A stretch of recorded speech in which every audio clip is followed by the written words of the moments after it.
प्यारे बंधु, आज हम सभी भारत की राजधानी दिल्ली के निकट हरियाणा प्रांत सोनीपत जिला राई तहसील असावरपुर ग्राम भव्य लघु संवेद शिखर तीर्थ पर विराजमान है और भगवान महावीर स्वामी की जो वाणी गिरी वही वाणी जिनवाणी के रूप में प्राप्त है। उसी जिनवाणी का हम रसपान कर रहे हैं।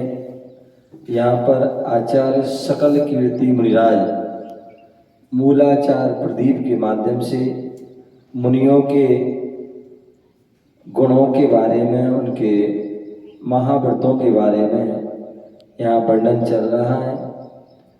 मुनियों के यहाँ पर बताया कि 28 मूल होते हैं। उन 28 मूलों में 5 महाव्रत होते हैं और उन 5 महाव्रत में पहला महाव्रत है और वो है अहिंसा महाव्रत। अहिंसा महाव्रत पालन करने के लिए हमें षटकाय के जीव की रक्षा करनी होगी। क्या करनी होगी? षटकाय के जीव की रक्षा करनी होगी। और षटकाय के जीव जो हैं वह कौन से हैं? षटकाय के जीव कौन कौन से हैं? जल, अग्नि, वायु, वनस्पति और त्रस। 5 स्थावर और 1 त्रस। पृथ्वी का है, जल का है, अग्नि का है, वायु का है, वनस्पति का है। ये 5 जो है स्थावर हैं। इनके केवल 1 इंद्री पाई जाती है और जो 2 इंद्री से लेकर के जो 5 इंद्री तक के जो जीव हैं वह है त्रस कहलाते हैं। ठीक है ना? सालू, तुम कौन सी इंद्री हो? 5 इंद्रिय। हाँ, तो तुम स्थावर हो, कोई जो है त्रस हो? मैं क्या बोल रहा हूँ? त्रस में। हाँ, जो मैंने कहा त्रस, जो षटकाय के जीव होते हैं उन षटकाय में जो 5 स्थावर हैं वो केवल 1 इंद्री उनके पाई जाती है, इसलिए वो क्या है? स्थावर। और जिनके 2 इंद्री, 3 इंद्री, 4 इंद्री, 5 इंद्री पाए जाते हैं वो क्या है? वो त्रस है। सिद्धम, तुम क्या हो? स्थावर हो कि त्रस हो? कितनी इंद्री तुम्हारी? 5 इंद्रिय हैं? कितनी इंद्री? अच्छी बैठो। बैठ। कितनी इंद्रिय है? 5 इंद्रिय हैं? 5 इंद्रिय। पाठशाला जाते हो? पाठशाला जाया करे, वो पढ़ाती ना उनका जे की जन की बहू। 5 जो है इंद्रिय होती हैं। स्पर्श, त्वचा, इंग्लिश वैसे पता है, साइंस में रसना, पढ़ी है इसने।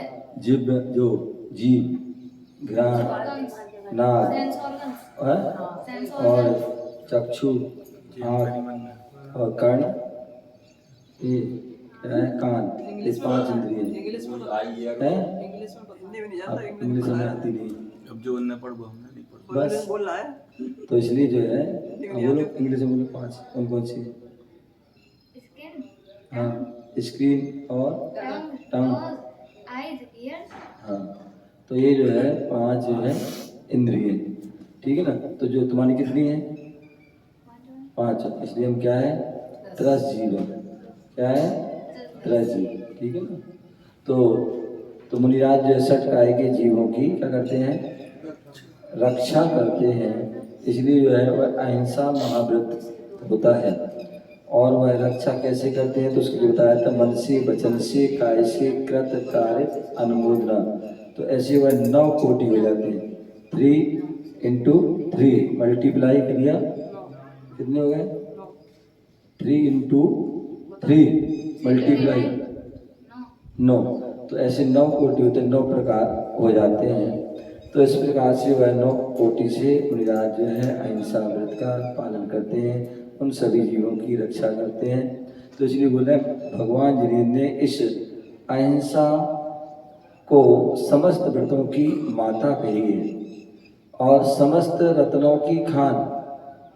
जैसे खान होती, खदान होती है, खदान से अनेक प्रकार के रत्न, पृथ्वी रूपी जो खदान है उससे हमें सोना भी मिलता है, उससे चांदी भी मिलती है, उससे अभ्रक आदि, जस्ता, जितनी भी चीज़ें, हीरा मोती आदि जो भी हैं, किससे मिलते हैं?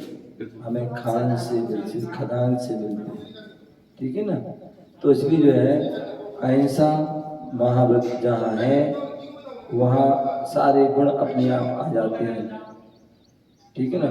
तो इसलिए बोले समस्त रत्नों की खान है वह अहिंसा, और समस्त जीवों का हित करने वाली बताई है तो क्या है, वो भी जो है अहिंसा है।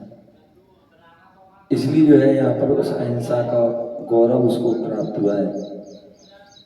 आगे यहाँ बता रहे हैं, कल हाँ बताया था कि जैसे माला होती है, माला को एक तार में पिरोया जाता है। क्या है, माला को एक तार में पिरोया जाता है, और जैसी एक जो है गांठ उसकी खुल गई, क्या होती है, तो सारे जो है वो उसके मोती बिखर जाते हैं, सारे फूल बिखर जाते हैं, होते नहीं होते। तो माली होते हैं, माली ने क्या बनाई, फूल माला बनाई। हाँ, फूल माला बनाई तो क्या हुआ, उसमें बनाने के बाद ऊपर गांठ लगा दी। अब वो गांठ खुल गई, ऐसे बच्चे खोल देते हैं तो खोल देती है। हाँ, गांठ खोली तो क्या हो जाएगा, वो सारे निकल करके बाहर आ जाएंगे।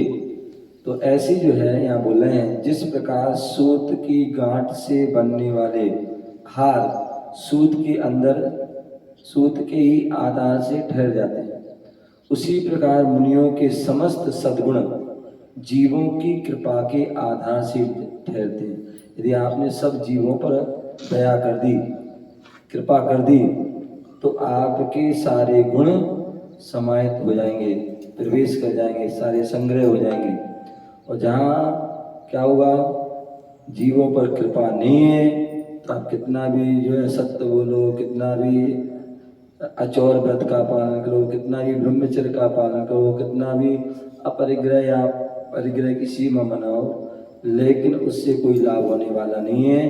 क्यों, जब तक आपने जीवों पर कृपा नहीं करी, दया नहीं करी, अहिंसा व्रत का पालन नहीं किया, तो उससे और कुछ भी होने वाला नहीं है।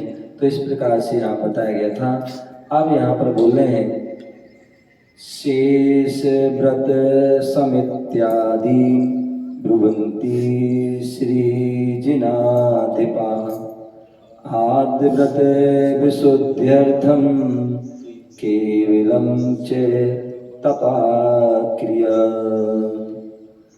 तो यहाँ पर बोल रहे हैं शेष व्रत समित्यादि, बोले इस अहिंसा व्रत के अतिरिक्त जितने भी व्रत हैं, क्या है, अहिंसा व्रत के अतिरिक्त, चाहे वो सत्य हो, चाहे अचौर हो, चाहे ब्रह्मचर्य हो, चाहे अपरिग्रह हो, या समिति हैं, या 12 प्रकार के तप हैं, जितनी भी चीज़ हैं वे सब क्या हैं, केवल एक इसी अहिंसा व्रत की विशुद्धि के लिए ही भगवान जिनेंद्र देव ने कहे हैं। क्या है, एक व्रत। बोले हमने देख रहा था जब ये सीढ़ी बन रही थी, तो इस जो सीढ़ी बनी वो कैसे बनी, किस आधार से बनी। बोले सबसे पहले नीचे की सीढ़ी बनी। क्या, पहले नीचे की सीढ़ी बनी, उसे धीरे धीरे धीरे करते करते उसका पूरा आधार बनते हुए क्या हुआ, ऊपर से, अथवा ये बिल्डिंग बनी है, इतनी ऊपर तक बिल्डिंग गई है, तो कैसे गई, पहले जो है नींव, पहले उसको नींव डाला गया, नींव को मजबूत किया, नींव को बनाया, और नींव के ऊपर ही ये सारी बिल्डिंग खड़ी है। यदि नींव नहीं होती तो ये बिल्डिंग खड़ी नहीं रह सकती। इसी प्रकार मुनिराज हैं, मुनिराज महाव्रती हैं, महान गुणों के धारी हैं, एक नहीं अनेक गुणों के धारी हैं। क्या है, अनेक गुणों के धारी है। तो अनेक गुण जो टिके हुए हैं वो किस पर है, जो सबसे प्रथम व्रत है अहिंसा व्रत, अहिंसा महाव्रत, उस अहिंसा महाव्रत पर ही वो सारे व्रत टिके हुए हैं। यदि वह नहीं होता तो अन्य जो है कोई भी व्रत नहीं टिक सकते। तो इसलिए यहाँ बोल रहे हैं अहिंसा महाव्रत के अतिरिक्त जितने भी व्रत हैं वह सब क्या है, व्रत समिति तपस्यादि वे सब केवल एक अहिंसा व्रत की विशुद्धि के लिए हैं। हम सत्य का पालन क्यों कर रहे हैं? हम झूठ बोलेंगे, जिसके लिए झूठ बोलेंगे उसका मन दुखेगा, वो मन दुखे गया तो उसके क्या हो गया, उसकी जो है आपने भावों से हिंसा कर दी। क्या कर दी? भावों से हिंसा कर दी। वचनों से भी आप हिंसा कर सकते हैं, काय से भी हिंसा कर सकते हैं। तो इसलिए जो है बोलिया हम सत्य जो बोल रहे हैं वो अहिंसा व्रत की जो है पवित्रता के लिए, निर्दोषता के लिए।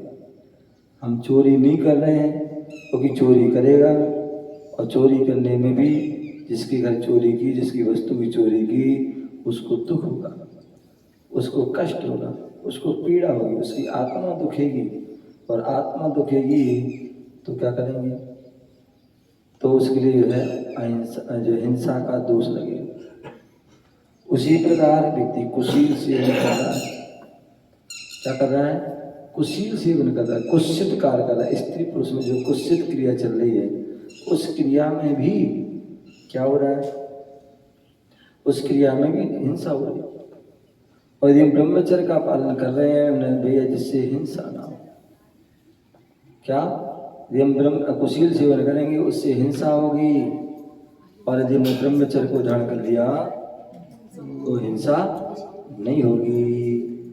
बोले एक बार कुशील सेवन करने से 9 लाख, कितने? 9 लाख जीवों की हिंसा होती है। क्या होती है? 9 लाख जीवों की हिंसा होती है एक बार को। अब सोचिए हमने जीवन में कितनी बार कुशील किया, कितने जीवों की मल्टीप्लाई करते रहिए। इसलिए ज्ञानी जन क्या करते हैं? वह व्रत को, ब्रह्मचर्य व्रत को पालन करते हैं। क्या करते हैं? ब्रह्मचर्य व्रत का वह पालन कर लेते हैं। घर में रहते हैं, बहुत सारे जो है व्रत धारण कर लेते हैं।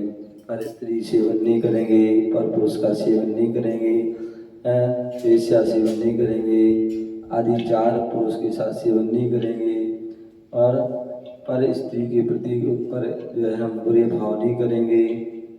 ऐसे सदा संतोष व्रत को धारण करते हैं। और उसके बाद जो है अपनी पत्नी में भी जो है नियम ले लेते हैं कि जो हम कितने जो है संयम का हम पालन करेंगे। महीने में 25 दिन, 20 दिन, 15 दिन, 10 दिन, 5 दिन अथवा 28 दिन, 29 दिन हैं। या जो सक्षम होते हैं वो आजीवन भी पूर्ण रूप से ब्रह्मचर्य का भी क्या कर लेते हैं? वह उसका नियम ले लेते हैं कि हम पूर्ण रूप से ब्रह्मचर्य का पालन करेंगे। तो इस प्रकार से जो है वह, और तो ऐसा करते हैं।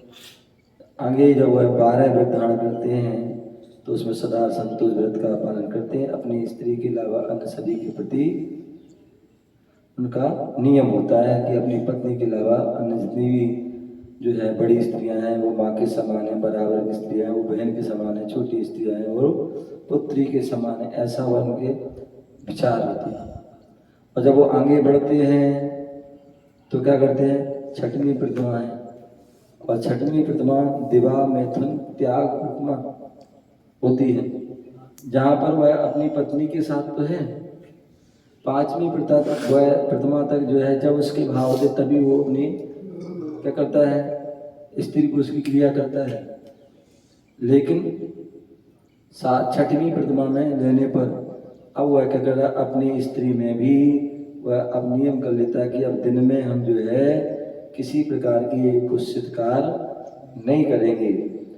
और जब 6वीं प्रतिमा का अच्छे से पालन हो जाता है तो फिर वो 7वीं प्रतिमा को धारण कर लेते हैं। क्या? 7वीं प्रतिमा। और 7वीं प्रतिमा क्या होती है? ब्रह्मचर्य प्रतिमा। जब ब्रह्मचर्य प्रतिमा लेते हैं तो अब जो है क्या? अब जो है राजीव जी हैं, अमिता है, अब वो क्या है? भैया जी। अब उन्होंने, अमिता ने 7 प्रतिमा ले ली, तो अब वो दोनों आपस में बहन भाई हो गए। क्या हो गए? अब वो पति पत्नी नहीं है, अब वो बहन भाई हो गए, बहन भाई की तरह वो रहेंगे। ठीक है ना? अब वो किसी प्रकार से जो स्त्री पुरुष वाली क्रिया भी अब वो नहीं करेंगे, उसका भी उनका पूर्ण रूप से त्याग हो गया। तो इस प्रकार से वह 7वीं प्रतिमा होती है। तो क्या, और जब इसके ऊपर मुनिराज होते हैं, मुनिराज ने क्या कर दिया? ब्रह्मचर्य महाव्रत का पालन कर लिया। और ब्रह्मचर्य महाव्रत पालन करने मतलब क्या हो गया? मन से, वचन से, काय से, कृत कारित अनुमोदना क्या करते हैं? उसका वह नियम ले लेते हैं कि हम जब मन से ना, हम मन से कोई किसी प्रकार का, हम काय से तो नहीं कर रहे हैं, व्यक्ति वचनों से बोल करके जो है भाव बनाने को वो ऐसा काम कर लेता है, अथवा जो है मन में सोच लेता है क्या कि मन में ऐसा ऐसा सोच रहा है और उसके जो है उसका अनुभव कर रहा है। तो बोली ना मन से करेगा, ना वचन से करेगा, ना काय से मुनिराज करते हैं, ना स्वयं करते हैं। और ऐसा नहीं कि दूसरे कहे तुम ऐसा कर लो, क्या दूसरों से भी कह नहीं सकते कि तुम ऐसा कर लो। और अंत में जो है कोई कर रहा है तो उसकी अनुमोदना भी नहीं करते हैं कि हाँ भाई तूने अच्छा किया, अब तेरे ऐसा हो जाएगा वैसा हो जाएगा। तो बोले श्रावक है, श्रावक अपना धर्म तुम करो, तुम्हें जो करना है। तो उसमें मुनिराज किसी प्रकार के न मन से, न वचन से, न काय से, न कृत, न कारित, न अनुमोदन, ये 9 कोटि से उसका व्रत का पालन करते हैं। तो ऐसे वह महाव्रत ब्रह्मचर्य, उसके बाद भी क्या ब्रह्मचर्य धर्म होता है। और ब्रह्मचर्य धर्म में क्या होता है? 18,000 शील के क्या होते हैं? 18,000 शील के जो है जो दोष होते हैं, उन दोषों को टालते हैं। और उसको टालने के बाद और आगे जब बढ़ते हैं तो 84 लाख शील के जो है दोष हो जाते हैं। उन दोष को दूर करके वह क्या करते हैं? उन गुणों को धारण करते हैं। तो ऐसे, तो कहने का तात्पर्य ये सब जो जितने भी जो है ये सब हैं क्या करते हैं? ब्रह्मचर्य आदि या अपरिग्रह को धारण करते हैं। वो किस लिए? वो हमारे जिससे कि अहिंसा में विशुद्धि मिले, अहिंसा व्रत का निर्दोष पालन हो, तो इस क्रिया के लिए वो करते हैं। तो इसलिए यहाँ पर जो है बोले अहिंसा महाव्रत के अपने जितने भी व्रत समिति तपस्या आदि हैं वे सब क्या है? एक अहिंसा व्रत की जो है विशुद्धि के लिए अथवा 5 जो है समिति का पालन करते हैं। वो किस लिए कर रहे हैं? उन 5 समिति के माध्यम से भी अहिंसा व्रत का पालन हो, चाहे वो एरिया समिति है, चाहे भाषा समिति है, चाहे ऐशना समिति है, चाहे आधार निक्षेपण, चाहे प्रतिष्ठापन है, ये सभी क्यों पालन कर रहे हैं? वो इसलिए पालन कर रहे हैं कि उनकी जो है अहिंसा महाव्रत की जो है निर्दोष पालन हो, उसकी विशुद्धि बढ़े। 5 इंद्रिय निरोध क्यों कर रहे हैं? उसका भी ये उद्देश्य है कि वह विशुद्धि बढ़े। 6 आवश्यक का पालन क्यों कर रहे हैं? वो भी अहिंसा महाव्रत की विशुद्धि के लिए। 7 विशेष गुणों का पालन क्यों कर रहे हैं? वो भी जो है अहिंसा व्रत की विशुद्धि के लिए। अथवा उत्तर गुण 12 तब जो है 12 अनुपेक्षा, 22 परिचय आदि, इन सब का पालन क्यों करते हैं? इन सब का पालन क्यों करते हैं? वो अहिंसा महाव्रत के पालन के लिए, निर्दोष विशुद्धि बढ़े इसके लिए। तो इसलिए बोले इस अहिंसा महाव्रत के अतिरिक्त जितनी भी व्रत समिति तपस्या आदि हैं वे सब केवल एक अहिंसा महाव्रत की विशुद्धि के लिए ही भगवान जिनेंद्र ने कहे हैं। इस प्रकार से यहाँ पर कहा था। आगे यहाँ बोल रहे हैं बिना तेन व्रते नास्मात् सर्वं शेष व्रत व्रजम व्यर्थम स्याच्चा तपो घोरम यतीनां तुष खंडनम। कितनी सुंदर बात। बोले अहिंसा महाव्रत के बिना बाकी जितने भी व्रतों का समुदाय है अथवा जितना भी मुनियों का घोर तपस्या है वह सब व्यर्थ है। यदि आपने अहिंसा व्रत का पालन नहीं किया, बाकी तुम कितना भी कुछ करते रहो, उसकी कोई कीमत नहीं है। जैसे बोलते ना, आपने खूब ज्ञान प्राप्त कर लिया, खूब चारित्र का पालन कर रहा है, लेकिन सम्यक दर्शन नहीं है तो सब बेकार है। क्या है? श्रद्धा नहीं है। आप ज्ञान खूब है, खूब चारित्र पालन कर रहे हो, खूब तप कर रहे हो, लेकिन यदि श्रद्धा नहीं है तो सब बेकार है। तो उसी प्रकार यहाँ बोले अहिंसा महाव्रत के बिना बाकी जितने भी व्रतों का समुदाय है अथवा जितना भी मुनियों का घोर तपस्या है वो सब क्या है? व्यर्थ है। कैसे? जैसे भूसे को कूटने के समान। क्या? भूसा या भूसी, गेहूं की भूसी को पीसोगे क्या मिलेगा? कुछ नहीं मिलेगा। भूसा को पीसोगे क्या मिलेगा? कुछ नहीं मिलेगा। गेहूं को पीसोगे तो आटा मिलेगा। क्या मिलेगा? गेहूं, जो चना आदि जितने भी जो है अनाज है उनको पीसोगे तो उसका हमें चूर्ण मिलेगा, लेकिन भूसी को पीसने से भूसी से भूसी मिलेगी। तो इसी प्रकार यहाँ या आपने खूब महाव्रत का अहिंसा महाव्रत का पालन नहीं है, बाकी सारे व्रतों का पालन कर रहे हो तो कैसा है? बोले मुनि जितने भी गुप्त तपस्या कर ले गोड़, लेकिन वो सब व्यर्थ हैं। कैसे? भूसी को कूटने के समान। भूसी को कूटने से कोई फल नहीं मिलने वाला है। उसी प्रकार अहिंसा व्रत नहीं है तो कितने भी तुम व्रतों को पालन कर लो, कितनी भी तपस्या कर लो, तो सब क्या है? व्यर्थ है।